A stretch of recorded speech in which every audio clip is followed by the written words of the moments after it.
There's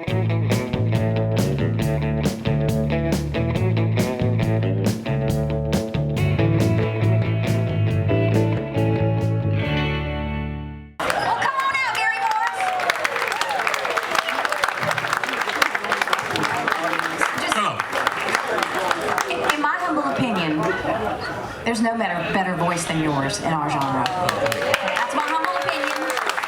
Would you like to sit? Yeah. So we can visit? Yeah. How are you?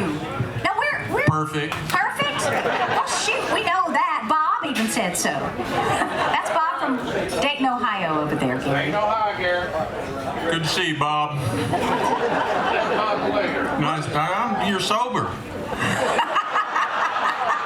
What a surprise, right off the bat. Surprise. Here on the bar's open, Bob. Once a day. Once a day, every day, all day long. Y'all know that's something.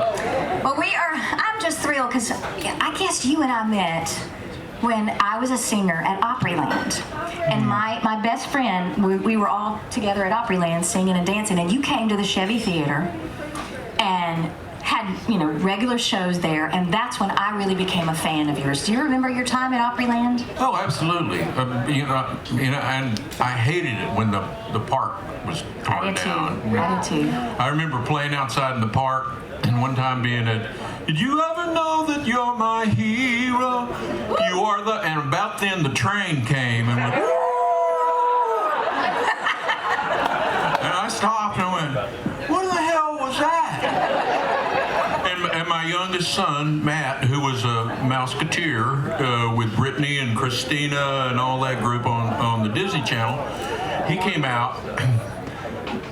The first, I gotta tell you, I was playing with Kenny Rogers we were in Vancouver, and my son, who was 8 at the time, said, well, I want to sing tonight, and I went, I'm playing with Kenny Rogers. He says, and he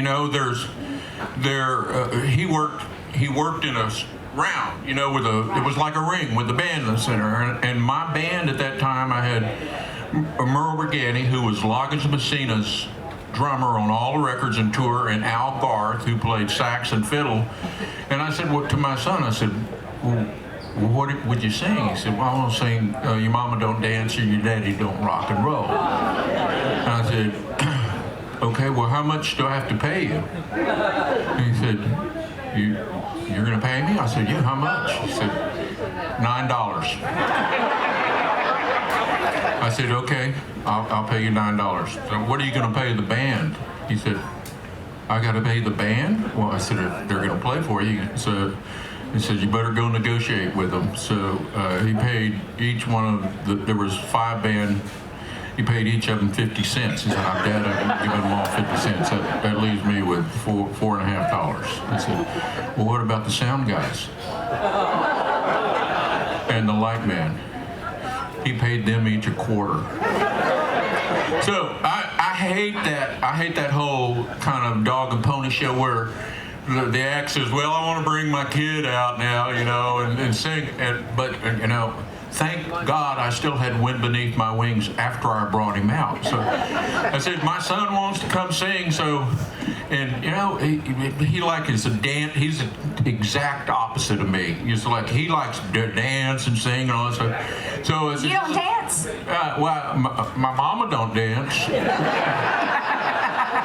Anyway, I go, this is my son Matt, and I the microphone, and he took off and he started singing, and the band was playing boom, mama, and I went, and when he finished, he walked by me and handed me the mic and said, thanks, Dad. And the whole arena was 10,000 people were standing up for my 8-year-old son. And I brought him back. I did wind beneath my wings and got bailed out. But I brought him back, and we were going out to Opryland to play. I remember that. And I Do you said, remember his son? You want to come sing? And during that time, he'd spent a little time with his mom, and he was back with me. And he said, yeah. I said, well, how much do I have to pay you? He said, $100. And Faith Hill, who was my secretary, I said, Faith, you'll have to take him to my house. And we loaded on the bus, and he went home, and I had a governor who was watching him, and the next day he said, we're going back. I said, I'll do it for free. It was a little, I think, motherly influence on him that went from $9 to $100. Yeah, we've known each other a long time. We have. And sung many times together. I tell you what, I remember the day one of the days that your son came out to Opryland. It was in the theater where Country Music USA was. Do you remember that? And he's dark hair, like you once had, and he. That sounded bad, didn't it? Oh, I'm so sorry. I didn't mean that ugly. Gray hair men are handsome. My hair is still dark on the inside. Yes. I'm sorry. You didn't hurt my I know I did. You're just joshing me. But so I remember when your son came out. It was at where Country Music USA, that theater. Do you remember it? Oh, yeah. And you were there, of course. And then afterwards, we have pictures, me, Cindy, and you, with a picture of the three of us. And I think that's when, for me as a fan, doing this job for the many years that I've done it, Gary, there's some people that you just have to put your fan hat on when you interview them, even though... And that's all you had on. I remember that photo.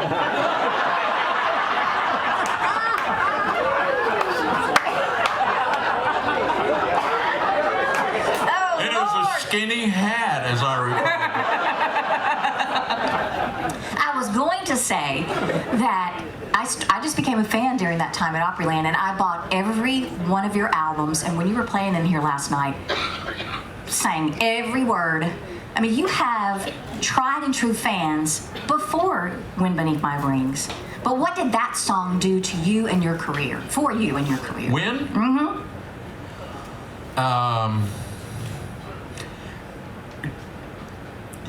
Every artist, I really think, is really glad to have a song or a list of songs, but a song they can hang their hat on. And I've said a ton of times, I'm glad mine is not Achy Breaky Heart. Not there's anything wrong with Achy Breaky Heart, but I have this really wonderful piece of music, And I remember back in the late 80s going out and playing out in California, and I'd say I can tell that these are real country music fans by the guys' loafers they're wearing. And they'd ask me for the Bette Midler song, at which time I had guys with guns that were prepared. No.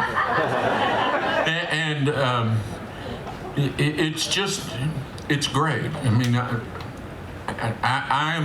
I guarantee you, on this ship of people that will sing, play, dance, whatever, I'm the luckiest one of all of them because, I've been blessed. I've just been blessed with all kinds of things that, I'm an athlete. I played 4 sports in high school and 3, in secondary, junior college, was going to back and went to for a summer trip to Colorado with 2 of my buddies. They both could sing. And we just went to, I guess, maybe drink beer and chase girls or something like that and get a construction job for the summer. Then I was going back to play ball. And we got this job singing. And I went, I was not conscious that they would pay somebody to sing. And we got this job at a place called Taylor Supper Club in Denver, Colorado. And it was 1969, and I had short hair, and we were clean-cut Texas kind of cowboyish, and we went and auditioned, and we sang a Hank Williams medley, and the guy said, "I want to put you on in front of a live audience right now." And so they brought us upstairs, and we went on stage, and we sang 3 or 4 songs. Like I sang "Gentle on My Mind," Glenn Campbell, and I was wanting to sing one of my originals, but I thought in an audition we shouldn't. And then we did this Hank Williams medley, and these people in this club, it seats 350, just went berserk. And we walked off, and the guy who owned the place says, I want to hire you. I'll give you each $100 a week.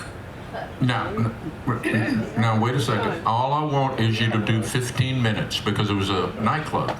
It wasn't a dance hall, it was a nightclub. They served food and, drinks. And then every week, for 10 weeks, he gave us each another $100. So at 10 weeks, and I was 20, I was making $1,000 to sing 15 minutes a night. And I thought, Wow. this might be my future. And and it worked out. And the other two guys, an architect and an oral surgeon. I'm an unemployed songwriter. Yodels. No, that's not true.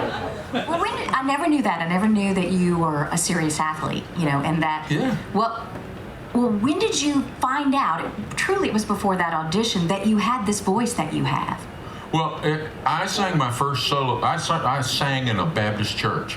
I actually did a youth-led revival at age 17 where I did the music, and there was a 18-year-old in our church, and he did the preaching. I sang my first solo in church at, I think, 5 in the choir, and I don't remember what it was. It was a little piece in a Christmas thing. So I always sang. And, but, it's like big music night at my house growing up was watching Lawrence Welk. Mm-hmm. We did too. Bobby and Sissy. Y'all remember Bobby? The dancing? Bobby and Sissy dancers? I never went to, Willie played out on East Lancaster. I can't remember the name of the place. I never went to a dance hall. I'll share one more, I think, funny story because it was a Baptist church. You don't do anything. I grew up Baptist. I know. You don't drink, you don't smoke, You don't cut your hair you hardly. don't breathe. Anyway, so when I got this job, I said, they serve alcohol in this place. So as I felt like I needed to call my mom and dad, and I'm 20. I said, okay, I'm playing in this place in Denver for the summer. And they serve alcohol. So, but it's a really cool place. Why don't y'all come up and visit and we'll have dinner? And they said, okay. So they came in. We went down and before the show, we're sitting at this table. And Ruth, who was my favorite waitress from 1969, who always wore her hair up in a bun, she came over and she said, can I get y'all a cocktail? And my dad said, yep, jumbo shrimp. Mom said, jumbo shrimp. I said, jumbo shrimp. True story. And to finish that story, 30 years later, I'm back doing a charity event, and it's after they were raising money for our military guys, and I'm out signing autographs, and I look across this room in this lobby of the hotel, and I see Ruth, and she is there, and her hair is still dyed blonde, and she's got a bun up on her head, and I waved to her and said, come over. And she walks over, and I said, you're not going to remember this. She said, jumbo shrimp. And she had never said a word after that. So that's how I got my fabulous start. Jumbo shrimp. That's great. Yeah. Jumbo shrimp. I grew up in a Baptist church too, and I won't tell you our stories, but my father went to a governor's mansion dinner with me that I had to host, and he did not know what a mimosa was, but Lord, he drank about 5 of them. He said, now that's some good orange juice, Nan. You reckon they squeeze that daily? Well, I'm not going to one-up you, but I had my mom come up, and we were at a barbecue place. What's the places? Anyway, we're all sitting down, and we all order Long Island teas. And my mom says, now, what's a Long Island tea? I said, well, Mom, it's like some Pepsi, and they put a little lemon juice in it and some stuff. She said, I have one of those. No, you did not. I did, and she put a straw in it and went. I ordered, and she ordered another Long Island tea, and I left. My manager was there. I said, bring them to the studio, because I'm in the studio working. And they brought my mom over, and I don't know whether they carried her in, or how they got her in, and and she sat down, and the song that I was working on in the studio was "Mama, You Can't Give Me No Whipping." And we put it up, and she's going, "I can't believe, Gary, that you're singing that." Because, you know, it's anyway. That was my one time my mom... You got her inebriated.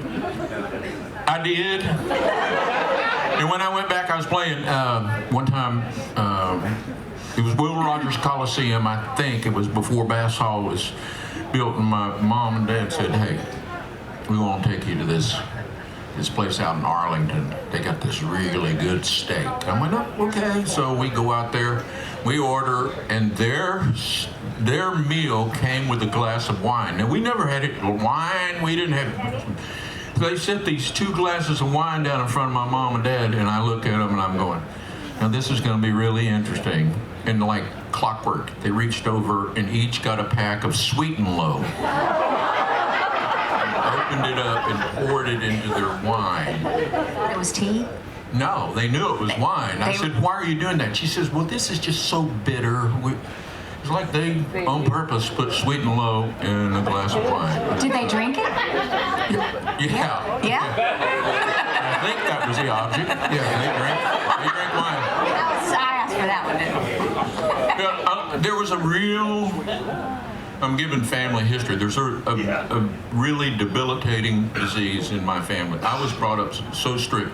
We couldn't play cards for matches. We can't gamble. As soon as all the kids are gone, Mom and Dad are going to Vegas. And I said, "What's this slot machine?" She says, "Well, it's exercise."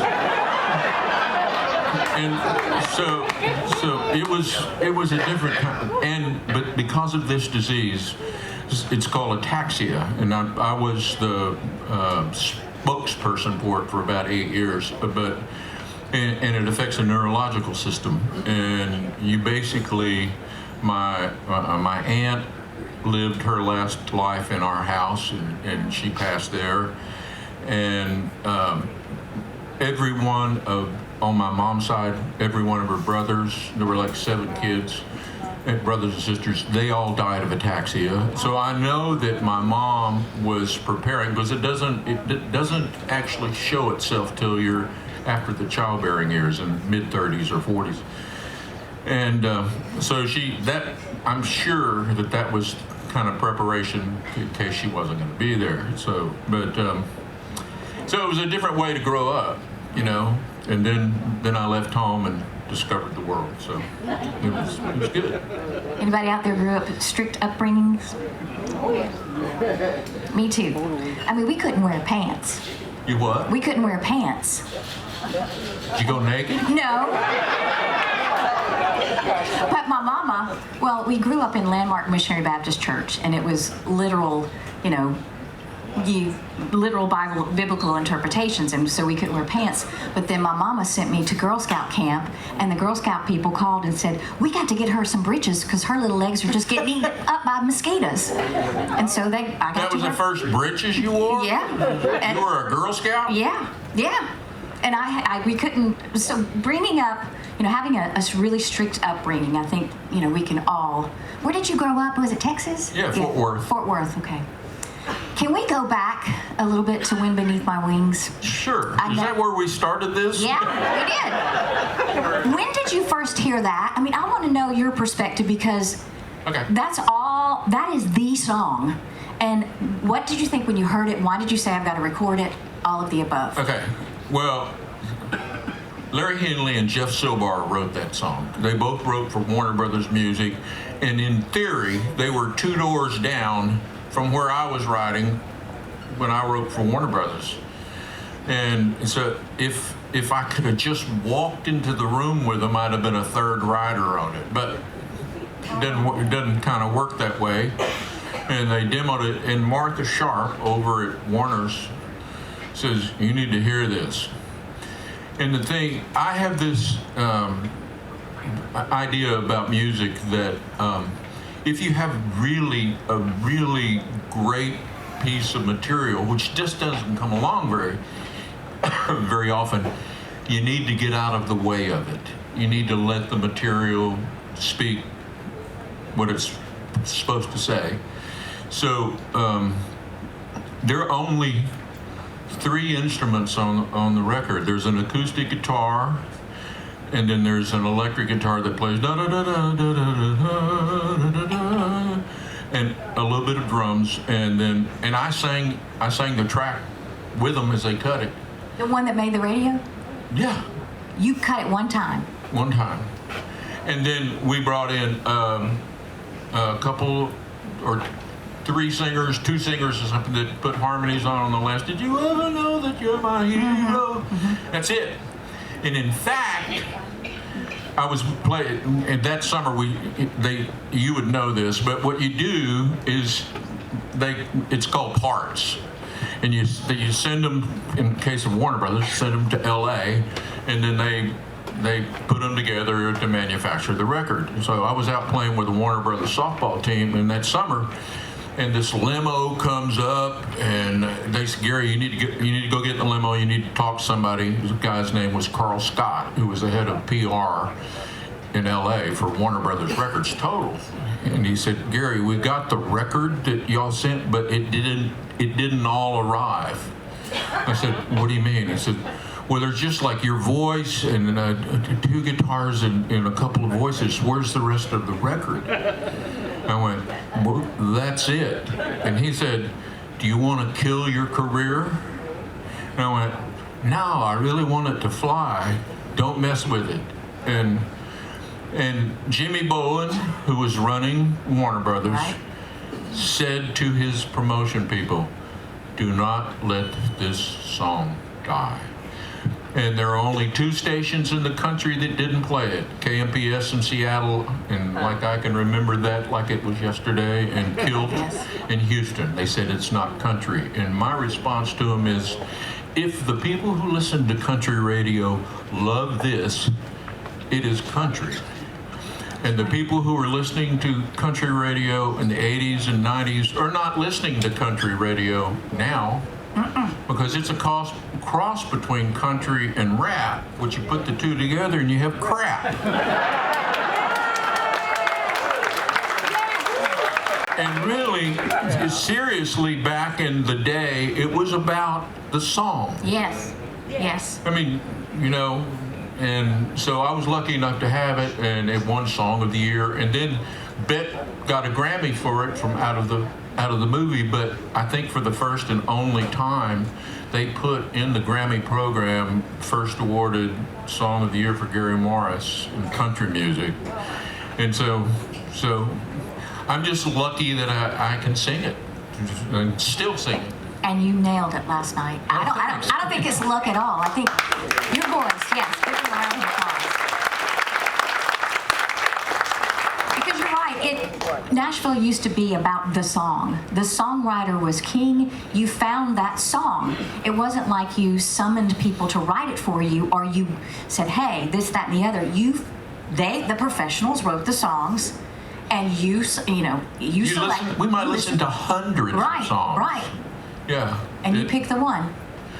Well, a lot of people picked it. We got it out, and it worked. And Jimmy Bowen, who some people like, some people don't, he actually, I saw the memorandum. He said, don't let this one die. And it was, I don't know if everybody understands how it works, but, and I don't know how it works now, and I couldn't care, but back then, all the radio stations that are playing your song have to move it incrementally at about the same time for it to get to the top of the chart. Mm-hmm. And if one radio station drops a song for whatever reason, it starts going down. And IVK in Knoxville, I went over and George Strait and I did their big music appreciation show. Mm-hmm. So I called Alan Dick, who was the music director there. I said, I've got this record, Wind Beneath My Wings. He said, I've heard it. It's 4 minutes of dead air. And I said, well, Alan, I did your damn show for free. How about you play it at 3 o'clock in the morning on a Saturday after everybody's left the bars and see what happens. This was like Friday. And he said, I'll do it for you. And he called me Monday morning and he said, well, I guess I missed that one. I said, what? He said, we had to play it 6 times before it went on the air at 9 o'clock in the morning. So, you know, I mean, nobody knows. You don't know, but that song. Anybody that would have cut it like I cut it, just that can sing, that just put, this is the song. Have a listen. It's been. I could tell you. I could talk hours about the things that I got from my fan club, members in the fan club. And I'll tell you one more. I don't want to dominate this. No, we're here for you. I didn't get this letter, and I opened it up and read it, and he said, you played at, it was a dance hall in Dallas, and you had your band there, and it was my mom's 70th birthday. I would have been, 30-something, and you danced with her, and she just loved you, and she took the tickets, because you signed her tickets, and put it under glass, under this table, and all these years, and I turned the page and said, someone broke into her house and murdered her, and I'm going, and we just wanted you to know. Then it showed a picture of her headstone and said, wind beneath my wings on it, and you go, and I got more stories. I have a guy coming down an escalator in Chicago, and I'm going up, and he goes, hey, are you Gary Morrison? I went, it's 6:30 in the morning, I'm on the first flight, and I'm going, yeah. He says, wait up at the top, would you? And I said, yeah, okay. So he comes up, and he says, I just want to tell you, I want to have your song sung at my funeral. And I went, whoa. He said, you look pretty good. He's probably in his mid-30s. You're making those plans? He said, yeah, I've got a brain tumor. I've got 6 weeks to live, and my wife is down at gate 38. Would you meet her with me? And I went, yeah. And it's like story after story about that song. Not about me, it's about that song. And, But there has to be, excuse me, I'm just kind of torn up a little bit, but it is about you in a lot of ways, if I can just say that back, because we've talked about this. We talked about this with John Barry this morning. It's your delivery. The song has to be solid, but the marriage of who's singing it and the flavors, the nuances, like you said, you did it in one take. That is the critical part, I think, of a song, is how the singer portrays it. Yes.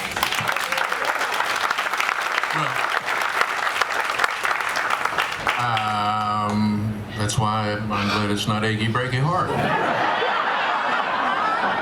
I just couldn't do it. I couldn't get the mullet to begin with. Will you indulge me one more thing, and then maybe we can take some questions from the audience? So. I'm already dressed for show tonight, so what?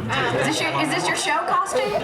This is it. I went to Walmart and I bought every pair of shorts they had, and because you live in the mountains and it's cold.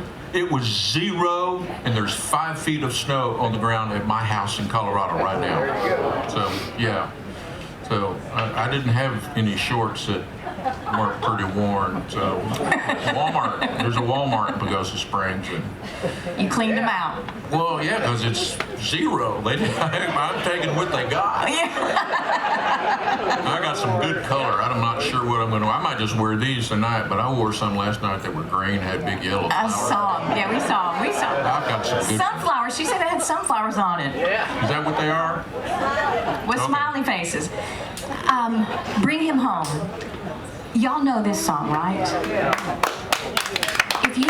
If you never saw Les Mis, I don't even know how to put this in words, because when you just sing that, this is fan hack, firmly planted on my head, but when you sing that first line, I want to hear, please, how you did land in Les Mis, how this song has, what it's done for you. Just take it, because I don't even know how to articulate that. Okay, so I went to New York.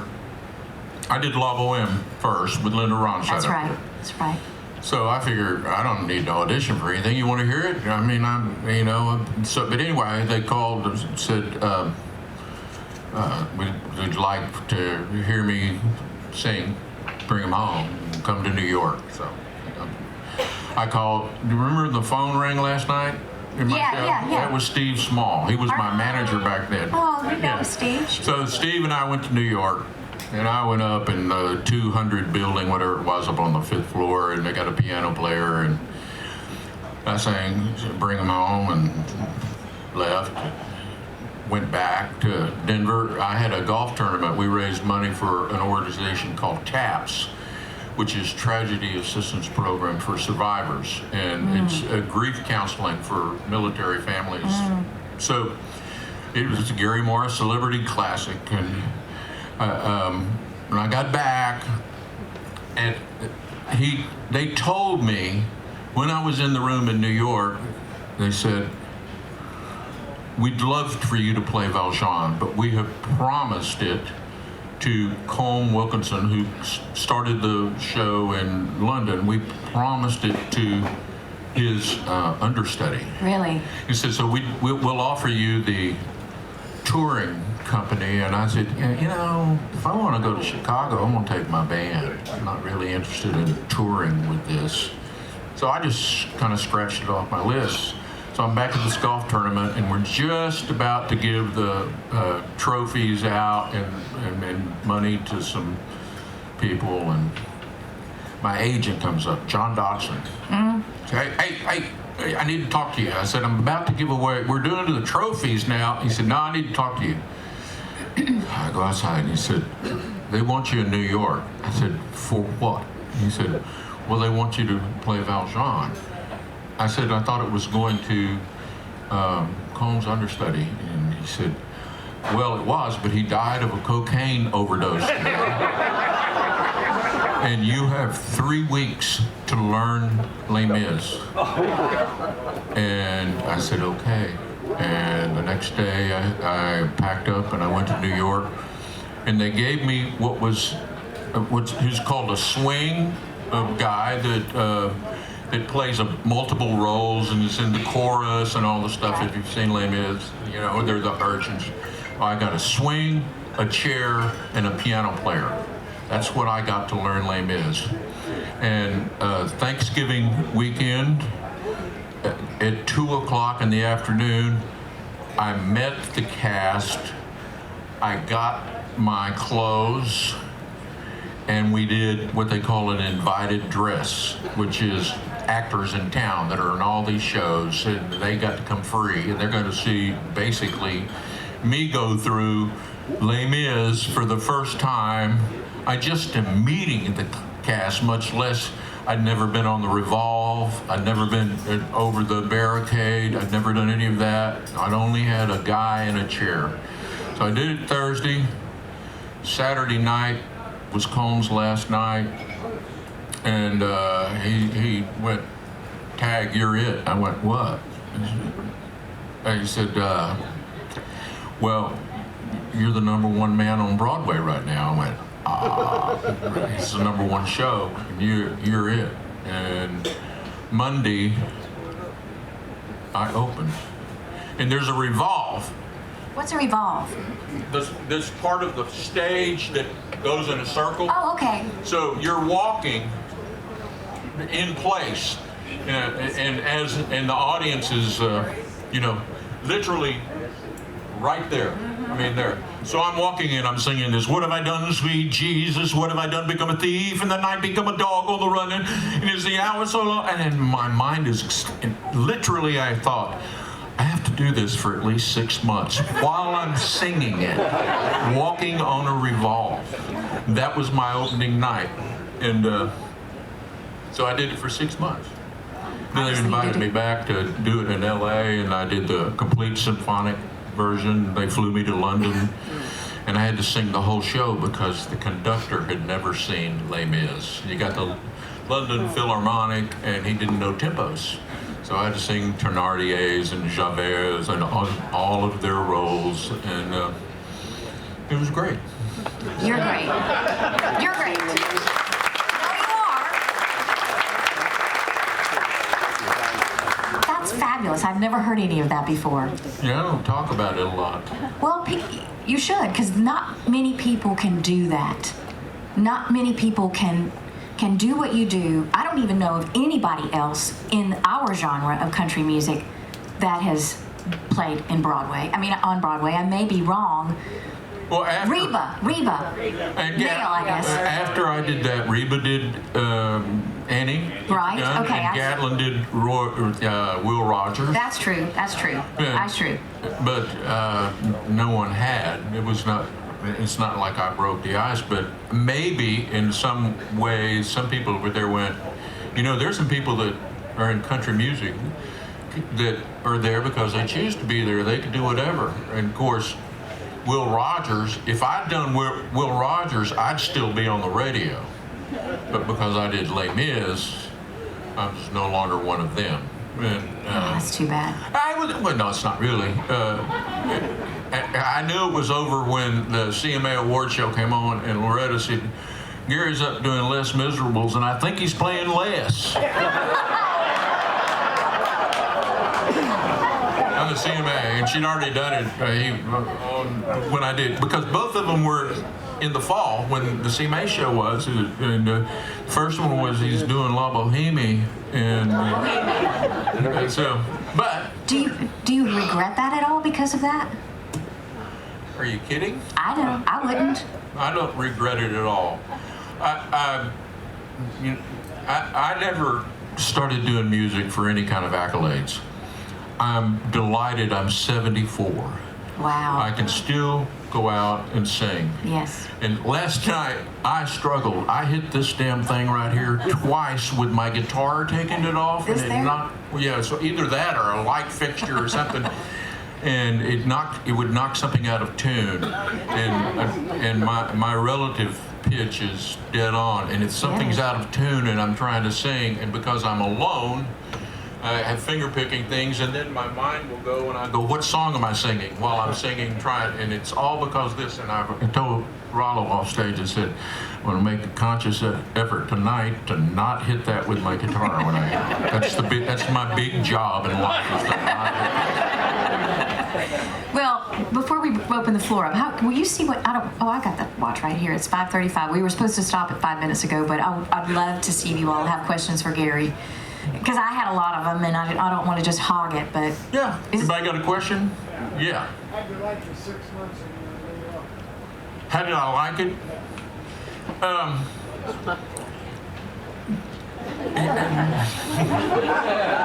going to be careful about this. New York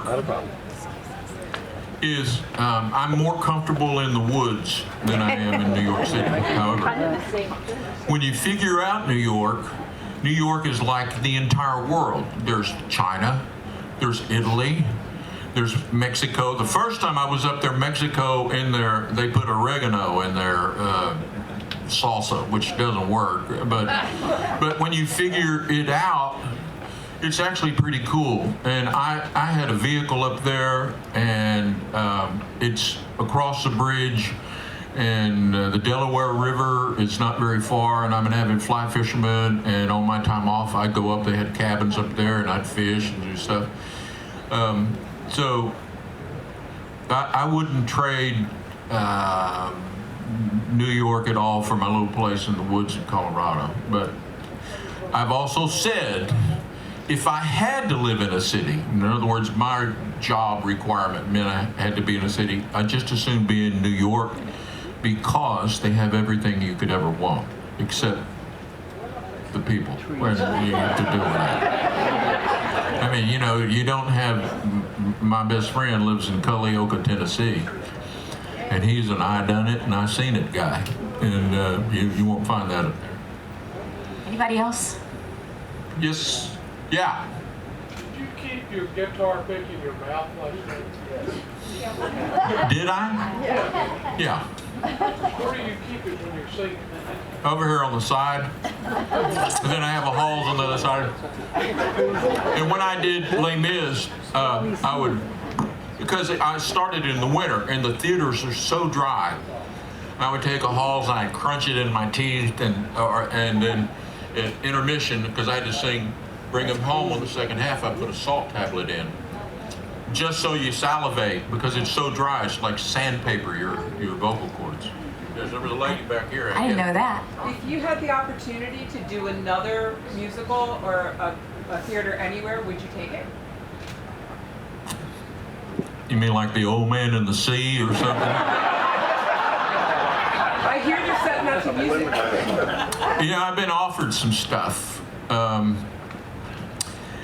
don't know. It would all be based on the material. I mean, I went to New York, and I didn't want to go do La Boheme. My label beat me up and beat me up and beat me up, and I finally went and sang for them, and I went, oh God, now they're going to give it to me. Now what am I going to do?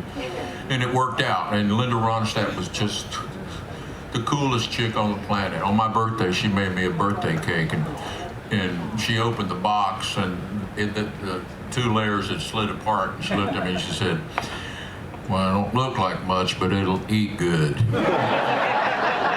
And so it would depend on the material. I just got offered a role, and they sent me the music, and I went, I'm not your guy.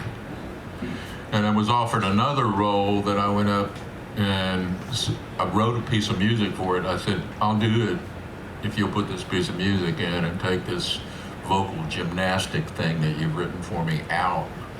And they said, well, we can't do that. And I said, well, thanks for the airline ticket. I would just based on the material. Why, are you a writer? No. I wish that I could have just seen you as Jean Valjean. I wish I saw Les Mis when you were playing that part, but I didn't. And That's your fault. well, yeah. Yes. Yeah. I just want to make a comment. I was lucky enough to see you as Jean Valjean. Wow. And you were fabulous. Thank you. Wow. Good for you. Good for you. Anybody else before we let him? What time do you play again tonight? Do you know? I think 10:30. I think 10:30? late tonight here, Okay. right here, someplace. Good. We'll be here. You have your hand up, ma'am? What'd she say? She said I would see anything that you were in. Is that what you just said, ma'am? She said she'd see. I'm going to be in a movie called Burlesque. You might have to go. You might have to go to Walmart and get some new britches for that show. There's one more lady. Yes, ma'am. I gotta tell you something, Gary. You're supposed to be here at 10:15. 10:15. Oh, okay. Well, I might be late. 10:15. And let me. I like to just make a blanket statement to you. Because I grew up listening to Hank, okay, and Merle, and I got pretty. Merle opened for me in Canada. We had 10,000 people outdoors, and I went, this ain't right. But as the music business works, I'd had 5 number ones in a row, and they'd already decided that they were going to take Merle and George off of the format. They were just working that down because it's all about money. You know, it's like we need a younger crowd. So that's the music business. I can't really affect it anyway, but I'm delighted that I still have a presence. They play me on Country Gold. But I'll tell you what I told everybody last night. And my road manager, I bagged up a bunch of CDs. I've got about 20 different records, and the world knows about 5 or 6 of them. And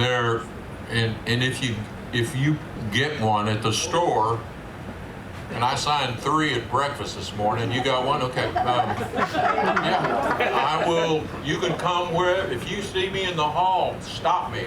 I'm glad to sign it. I brought them because I'd love for some of my music that on CDs that haven't been played on the radio to be heard. And I'm going to do some of it tonight. I'm going to do some stuff you haven't heard.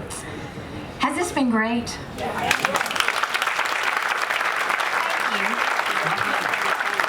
Thank you for your candidness. Thank you for your stories, and more importantly, thank you for sharing your God-given gifts with us. How you like my legs? They're kind of bird legs now. Thank y'all. Thank you very Y'all much. bring those CDs up on time.